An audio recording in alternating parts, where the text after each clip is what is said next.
Hi everyone, my name is Shubham. Welcome back Bela classes. तो आज हम लोग को पढ़ना है भाई, देखिएगा। जो इसके पहले के लेक्चर हमने टॉपिक पढ़ा था उस पे हमने एक ही न्यूमेरिकल सॉल्व किया था। आइए उस पे और भी न्यूमेरिकल देखते हैं, फिर आगे अगली टॉपिक को हम लोग पढ़ेंगे। चलिए ध्यान दीजिएगा क्या दिए गए हैं न्यूमेरिकल में, समझिएगा क्या चीजें होते हैं इसमें। क्या दिया गया है भाई? क्वेश्चन नंबर 1 में बोला क्या है? A parallel plate of capacitor consist of 26 metal strip, each of 3 centimeter into 4 centimeter, separated by mica sheet of dielectric constant 6 and uniform thickness 0.2 mm. Find the capacitance. आपको यहां पे कैपेसिटेंस फाइंड आउट करने हैं। तो देखिए इसके लिए कुछ फॉर्मूले होते हैं और दिए क्या क्या है, देखिएगा। सॉल्यूशन किसका है भाई? फर्स्ट क्वेश्चन का। गिवन क्या है? n is equal to 26, then area क्या हो जाएगा? 3 इंटू 4 इंटू 10⁻⁻4। क्यों -4? क्योंकि ये आपके सेंटीमीटर में है, तो 10⁻⁻2 होगा और 10⁻⁻2 इसका भी होगा। तो यहां पे क्या हो जाएगा? 10⁻⁻4 हो जाएगा। इसका मतलब हम लोग क्या लिख सकते हैं? 12 इंटू 10⁻⁻4 मीटर स्क्वायर। चलिए आगे देखेंगे हम लोग। क्या दिया गया अभी? थिकनेस यानी क्या दिया है भाई? हाँ, थिकनेस दिया यानी डी का वैल्यू गिवन है। D is equal to 0.2 into 10⁻³ metre. Is it clear? अभी क्लियर है यहां तक? तो कैपेसिटेंस का फॉर्मूला देखिएगा। एक चीज और दिया हुआ है, के का वैल्यू कितना है भाई? 6 है। और एप्सिलॉन नॉट का वैल्यू क्या होता है? 8.85 इंटू 10⁻⁻12 होते हैं। क्लियर है ना? तो ये आपका एन गिवन है, डी हो गया, एरिया हो गया, डाइलेक्ट्रिक कांस्टेंट हो गया, और साथ ही आपके एप्सिलॉन नॉट की वैल्यू हो गई। तो कैपेसिटेंस क्या होते हैं? सी इज इक्वल टू n-1 के epsilon not into A upon D होते हैं। क्लियर है? तो देखिएगा, ये n-1 जैसे जब भी अगर हम लोग दो पैरेलल प्लेट के बीच में अगर शीट्स को रखते हैं, तो यहाँ पे मेटल के ही शीट्स हैं, लेकिन यहाँ पे कितने हैं? 26 है। तो जितने सीट्स भी रखे जाते हो उसमें क्या होता है, जब पैरेलल रखे जाएंगे तो एक्चुअल में क्या होता है कि जो स्ट्रिप हम स्टार्ट करते हैं काउंटिंग में, उसको यानी एक लिफ्ट करके तब वहां पे हम लोग क्या करते हैं, उसकी वैल्यू को फाइंड आउट करते हैं। तो ध्यान दीजिएगा, ये फॉर्मूला क्या होता है? n-1 के epsilon not A by D होता है फॉर्मूला। ठीक है? तो यहां पे देखिएगा, वैल्यू अगर पुट कर दें तो क्या होगा भाई? n का वैल्यू क्या रखेंगे हम लोग? 26 -1, k का वैल्यू 6 रखेंगे, 8.85 इंटू 10⁻⁻12, और एरिया क्या हो जाएगा? 12 इंटू 10⁻⁻4 अपॉन डी का वैल्यू क्या होगा? 0.2 इंटू 10⁻⁻3। क्लियर है? तो 25 इंटू कितना हो जाएगा यहाँ पे? 6 इंटू 12 इंटू 8.85 10⁻⁻, ये कितना हो जाएगा? 16 अपॉन 0.2 इंटू 10⁻⁻3। क्लियर है यहां तक?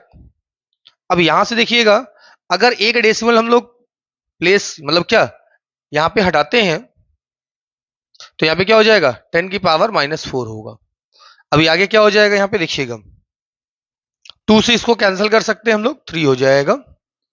तो आगे देखिएगा, 75 इंटू 12 इंटू 8.85 इंटू 10⁻, कितना होगा? 16 था, +4 करेंगे यहाँ पे, तो जब +4 होगा तो क्या हो जाएगा? -12 होगा।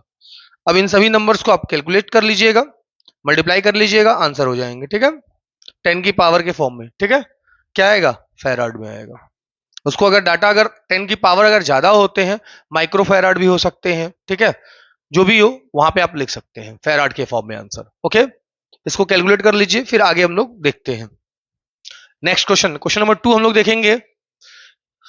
सेम यही फॉर्मूला अप्लाई होगा, और हम लोग को फाइंड क्या करना है? एन का वैल्यू फाइंड करना है। हमें एन का वैल्यू नहीं पता है, एन का वैल्यू फाइंड आउट करना होगा। आइए देखते हैं, इसका स्क्रीनशॉट ले लीजिए भाई। हो गया? ओके, आते हैं हम लोग नेक्स्ट क्वेश्चन पे। फॉर्मूला यही यूज होने वाला है, ठीक है। आगे ध्यान दीजिएगा नेक्स्ट क्वेश्चन पे।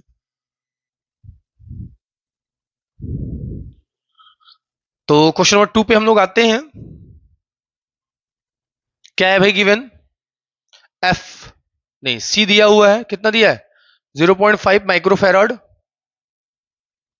और क्या दिया है? Constructed using paper sheet of thickness, कितना दिया है थिकनेस? डी का वैल्यू 0.04 mm। और क्या दिया है? डायमीटर, आर का वैल्यू गिवन है भाई। एक काम करो इसको चेंज कर लो, 0.5 इंटू 10⁻⁻6 होगा फेराड। इसको चेंज कर लो। डिस्टेंस, ठीक है, कितना हो जाएगा? 0.04 into 10⁻⁻3 metre. Clear? D diameter दिया हुआ है भाई, डायमीटर में कितना दिया है? 0.1 मीटर। तो रेडियस क्या हो जाएगा? 0.1/2 मीटर, ठीक है। अभी आगे क्या है? के का वैल्यू भी गिवन है। के का वैल्यू देखिएगा, के इज इक्वल टू 4 है, ठीक है। तो आइए हम लोग कैलकुलेट कर लेते हैं एन का वैल्यू। एन की वैल्यू फाइंड करनी है, तो C is equal to n-1 into, यानी यहां पे क्या हो जाएगा? K epsilon not A upon D. तो यहां पे क्या हो जाएगा? 0.5 इंटू 10⁻⁻6। यहां हमें आइडिया नहीं है, मतलब पता नहीं है। के का वैल्यू क्या हो जाएगा आपका? 4। Epsilon not 8.85 into 10⁻⁻12। और एरिया क्या हो जाएगा? 3.14 इंटू 0.1 का स्क्वायर। और डी का वैल्यू, काम करिए डी को मल्टीप्लाई कर देते हैं। डी कितना दिया है? डी कितना दिया हुआ है? चलिए नीचे ही रख लेते हैं, पहले तो सॉल्व कर देते हैं। यहां पे 0.04 इंटू 10⁻⁻3। एक काम करिए 4 से इसको कैंसिल कर दीजिए। 0.01 होगा अपॉन 100 होगा, मतलब यहां पे क्या हो सकता है? यहां पे हो जाएगा 10⁻⁻5। तो यहां देखिएगा, कैलकुलेट कर देते हैं हम लोग। यहां पे हो जाएगा 10⁻⁻5, तो मल्टीप्लाई कर देते हैं 0.5 into 10⁻⁻6 into 10⁻⁻5 is equal to n-1 into D. और यहां पे क्या हो जाएगा? 8.85 इंटू 3.14 इंटू 10⁻। यहां पे क्या हो जाएगा आपका? देखिएगा 10 की पावर यहां पे आप देख रहे होंगे -12 है, इंटू लास्ट में क्या होगा? 0.01 अपॉन 4, ठीक है। हो गया यहां तक। अब आगे देखिएगा, ये क्या हो जाएगा? 0.5 into 10⁻⁻11 into 4 is equal to n-1। अब इनको हम लोग मल्टीप्लाई कर लेते हैं, 8.85 और 3.14। तो मल्टीप्लाई करेंगे 0 2, और ये क्या हो जाएगा? 42 हो जाएगा, 2 4। यहां पे कितना हो जाएगा? 32 और 4 36, 5 8, और यहां भी 8 होगा। यहां पे क्या होगा? 5 8 और 8 होगा। फिर यहां पे क्या हो जाएगा? 5 24 25, 5 हो गया, फिर 2 हो जाएगा, फिर 24 26 हो जाएगा। 0 7 9, यहां पे कितना हो जाएगा आपका? 8 16 17। यहां पे क्या होगा आपका? 7 2। डेसिमल प्लेसेस 1 2 3 4, यानी 27.79 इंटू 10⁻। देखिएगा यहां पे दो डेसिमल प्लेसेस और होंगे, -14 हो जाएगा। क्या हो जाएगा? -14 हो जाएगा। अब यहां से हम लोग इसको डिवाइड करते हैं, मल्टीप्लाई करके डिवाइड कर लेंगे। तो अगर हम लोग 5 में इसको मैं इरेज कर देता हूं, ठीक है। अब यहां से आप डिवाइड करना है आपको, ठीक है। क्या हो जाएगा अगर मल्टीप्लाई करते हैं इन दोनों का, 4 और 0.5 का, क्या आएगा यहाँ पे 2 आएगा। 2 into 10 to the power -11 upon 27.279 into 10 की power -14 is equal to n-1। ठीक है। अब इसको आप क्या करिएगा, डिवाइड कर दीजिएगा। क्या करिएगा, डिवाइड करिएगा। और जो n-1 है इस साइड में आएगा तो क्या हो जाएगा, प्लस होगा। अगर डेसिमल में आएंगे तो इंटीजर्स के फॉर्म मींस क्या, डेसिमल को राउंड ऑफ करके आप लिख लीजिएगा, ठीक है ना। वही आपके आंसर हो जाएंगे। किसकी वैल्यू हो जाएगी भाई, n की। नंबर ऑफ जो सर्कुलर डिस्क होंगे यानी पेपर शीट, यहाँ कितना दिया है, find the how many circular metal foil, तो कितने आपके मेटल फॉयल होंगे ये आपको मिल जाएगा। क्लियर है, नोट कर लीजिए इसको। हो गया।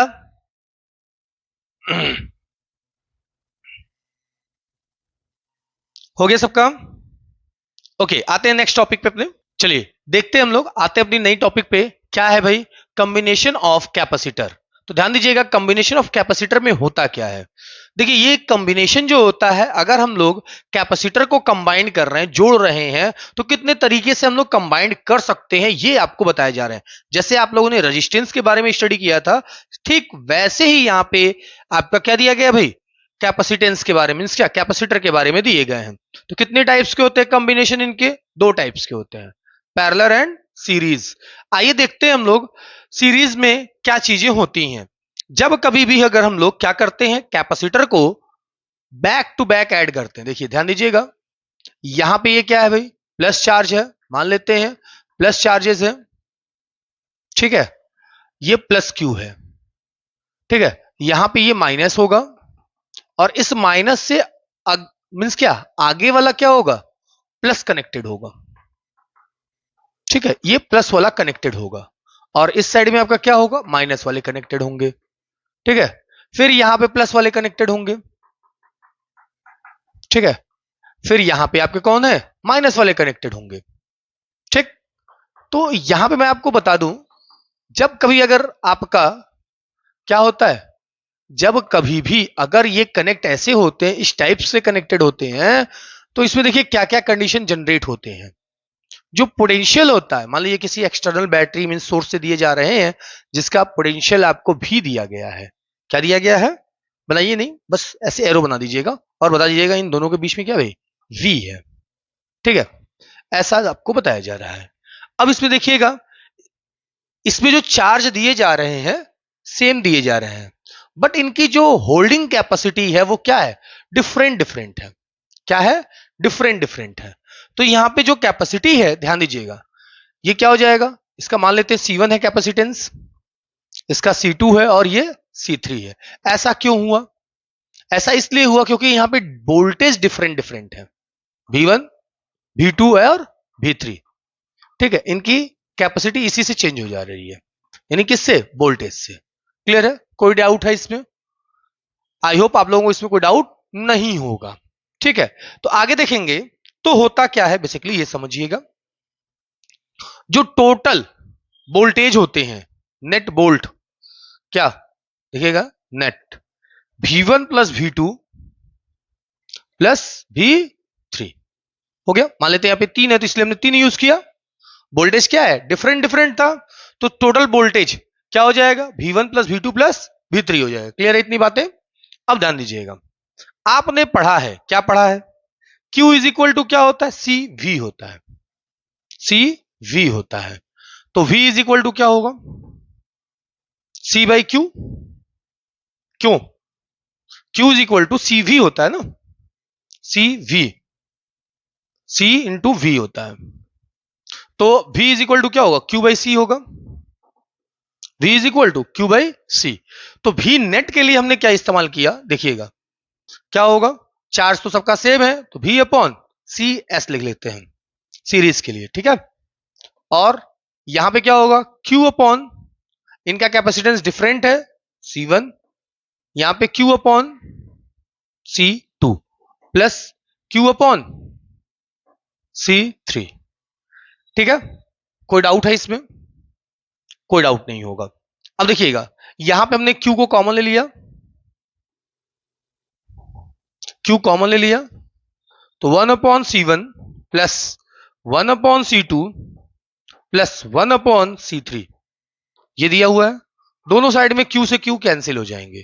क्या हो गया भाई?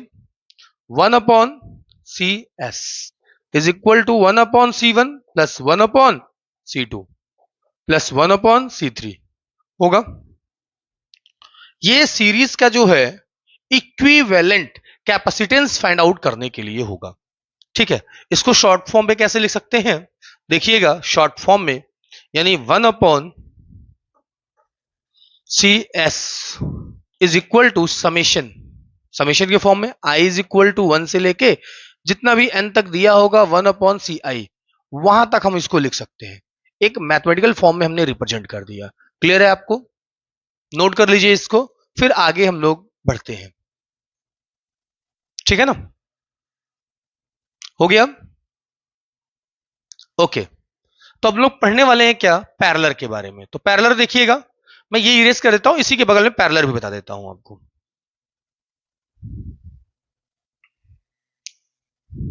ये काम करिए, पूरा हटा देते हैं। ठीक है, स्क्रीनशॉट ले लिया ना आप लोगों ने इसका? ओके, ये क्या कौन सा था भाई? ये सीरीज था। अब हम लोग पढ़ने वाले हैं पैरेलल, पैरेलल कॉम्बिनेशन के बारे में। ठीक है, पैरेलल कैपेसिटर ऑफ पैरेलल। ठीक है, ध्यान दीजिएगा। इसमें क्या होता है? नंबर 2 है ये। क्या होता है इसमें ये समझिएगा। ये एक पॉइंट से, सिंगल पॉइंट से क्या कर रहे हैं हम लोग? देखिएगा, ये अलग अलग कैपेसिटर लगाए गए हैं। ठीक है,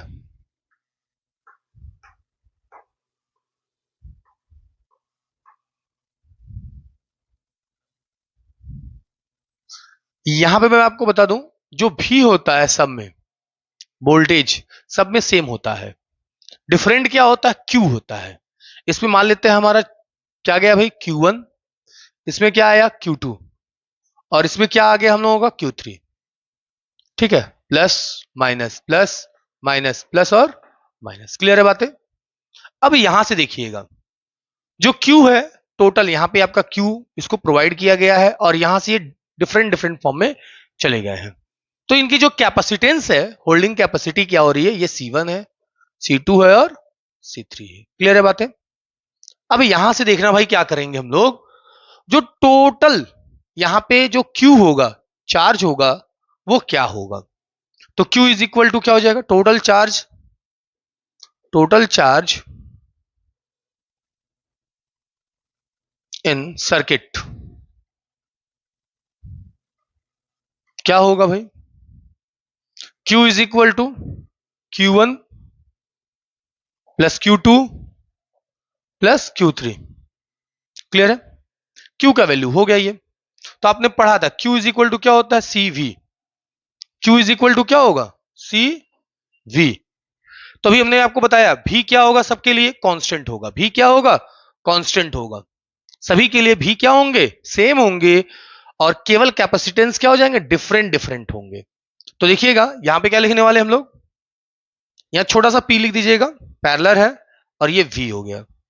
यहां पे क्या हो जाएगा? c क्या हो जाएगा? यहां पे C1 v, C2 v plus C3 v। v को कॉमन लेंगे, Cp is equal to CPV is equal to v C1 plus C2 plus C3। तो v से v cancel, Cp is equal to C1 plus C2 plus C3। Now this is your final result. Clear है? ये क्या है भाई? Equivalent capacitance find out करने के लिए। क्या है ये? Equivalent capacitance of capacitor in parallel form. Clear है? नोट कर लीजिए इसको। कोई डाउट इसमें?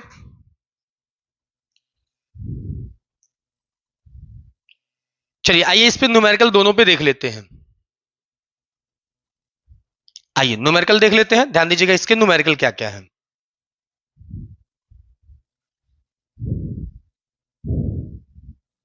सबसे पहली बात, अगर आप सर्किट में आइडेंटिफाई कर लेते हैं कहां पे पैरेलल है और कहां पे सीरीज है, तो आपके लिए सबसे बेस्ट होगा।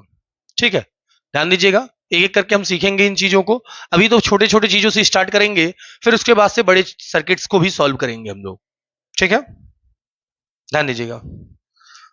एक छोटा सा क्वेश्चन है, फाइंड इक्विवेलेंट कैपेसिटेंस ऑफ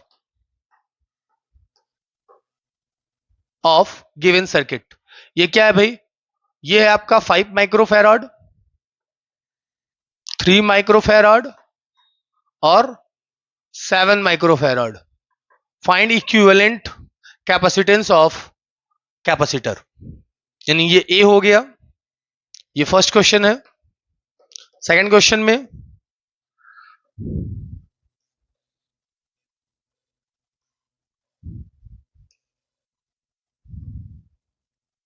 ये 2 है माइक्रोफैराड, 4 माइक्रोफैराड और यहां पे क्या होगा 6 माइक्रोफैराड, ऐसा हमने एज्यूम कर लिया। नंबर थर्ड, और हाँ एक बात और आपको बता दूं मैं, कभी भी अगर सर्किट देखते हैं तो उसमें हो सकता है आपका दोनों कंबाइंड करके एक साथ दे दे, किसको? पैरेलल और सीरीज दोनों को। ठीक है, देखिएगा आगे। मान लेते हैं ये सब क्वेश्चन दिए गए हैं कुछ ऐसा,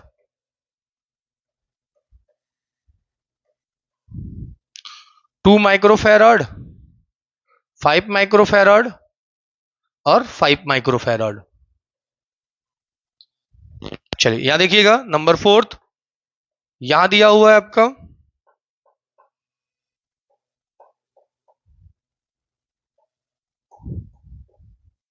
यहां दिया है 4 माइक्रोफैराड, 4 माइक्रोफैराड और यहां पे आपका क्या है 2 माइक्रोफैराड। ओके, चलिए स्टार्ट करते हैं हम लोग। ये फर्स्ट क्वेश्चन देखिएगा कैसे सॉल्व होगा। फाइंड इक्विवेलेंट कैपेसिटेंस ऑफ, क्या है? फाइंड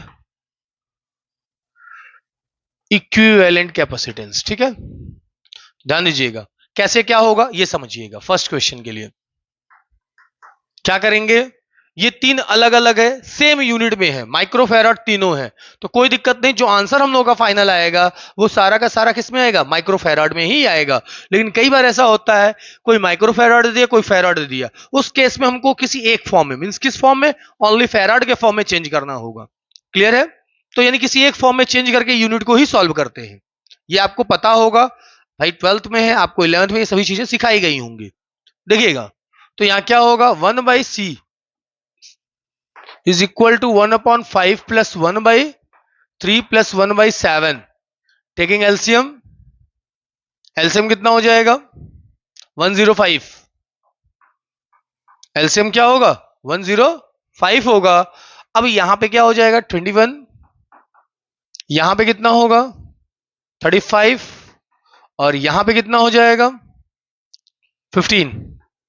1/CEQ, 1/CEQ सबको ऐड करेंगे ऊपर 40, 50 में 21 ऐड करेंगे तो कितना होगा? 71। तो यहां पे क्या हो जाएगा? 71/105। ठीक है, तो CEQ is equal to 105/71 micro farad. Okay, इसको डिवाइड करके आप फाइंड आउट कर सकते हैं। क्लियर है? आया समझ में? चलिए नेक्स्ट क्वेश्चन पे आते हैं। क्या दिया है भाई? CEQ is equal to, parallel है ये टोटल, तो पैरेलल के लिए हम लोगों ने पढ़ा है क्या? C1 C2 C3 तीनों का सम हो जाएगा डायरेक्टली। तो यहां पे क्या दिया है? 2 4 6, टोटल कितना हो जाएगा? 12 micro farad. That's all. Next question देखेंगे, इन दोनों को हम लोग कंबाइन करेंगे। अभी एकदम बेसिक से है, एकदम छोटे छोटे मतलब क्या छोटे छोटे क्वेश्चन है ये, बच्चों वाले। ठीक है, अभी ध्यान दीजिएगा। ये क्या है? देखिए ये दोनों कैसे हैं? पैरेलल हैं और उनसे ये सीरीज में। तो पहले जो पैरेलल है उसको सॉल्व करते हैं, पहले जो पैरेलल होगा उसको सॉल्व करेंगे। तो पैरेलल है, दोनों को ऐड कर लेंगे। तो मान लेते हैं सी डैश है, C dash is equal to 5 plus 5 is equal to 10 microfarad होगा। Then C Q is equal to 1/2 plus 1/10, LCM ले लेंगे, 1 अपॉन होगा यहां पे। तो सी क्यू, चलो सी क्यू ही लिख लेते हैं direct. C Q is equal to, ध्यान देना भाई, सी क्यू में जो है क्या करने वाले हैं हम लोग, तो यहां पे आपका हो जाएगा एलसीएम क्या होगा? 10। एलसीएम क्या हो गया? 10। यहां पे क्या हो जाएगा नीचे में? 5 प्लस 1 जो क्या हो जाएगा आपका 6, यानी 10/6 कैंसिल कर देंगे या डायरेक्ट यहीं तक लिख सकते हैं micro farad. Is that clear? तो ये जो है 3 क्वेश्चन हो गए, एक क्वेश्चन और ही है, तो ये कर लीजिएगा आप लोग, ठीक है। फिर मिलते हैं नेक्स्ट लेक्चर में, तब तक आप लोग स्क्रीनशॉट ले लीजिए, उसको डिवाइड करके और छोटा कर सकते हैं भाई, ठीक है।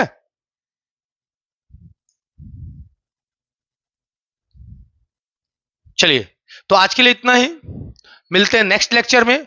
और हाँ, एक बात और, आज शिक्षक दिवस पे आप सभी लोगों को ढेर सारी शुभकामनाएं। और हाँ, आप लोग पढ़ाई पे ध्यान दिया करिए। और एक बात और मैं आपको बताना चाहूंगा, रिप्रेजेंटेशन आपका बेस्ट होना चाहिए कॉपी में, लिखने का तरीका बहुत अच्छा होना चाहिए। क्योंकि कई बार ऐसा होता है, बच्चों को तो सब कुछ आइडिया होता है, सब कुछ पता होता है, ये कर लेंगे, वो कर लेंगे, ऐसे कर लेंगे, ये शॉर्ट ट्रिक, वो शॉर्ट ट्रिक सारा कर लेंगे, लेकिन बोर्ड एग्जाम में क्या होता है, वो रिप्रेजेंट नहीं कर पाते हैं खुद को। तो इसलिए मैं कहूंगा अभी से लिखने की हैबिट बनाएं और लिख के ही कोई चीजों को प्रिपेयर करें। खासतौर से डेरिवेशन, डेरिवेशन पे ज्यादा फोकस करें आप लोग, डेरिवेशन, न्यूमेरिकल्स, ठीक है ना। तो इन सब चीजों पे फोकस करें। और हाँ, एक बात और, ये जो आपके थ्योरी हैं उनको भी प्रिपेयर करें। आई बात समझ में? तो आज के लिए इतना है, मिलते हैं नेक्स्ट लेक्चर में, बाय।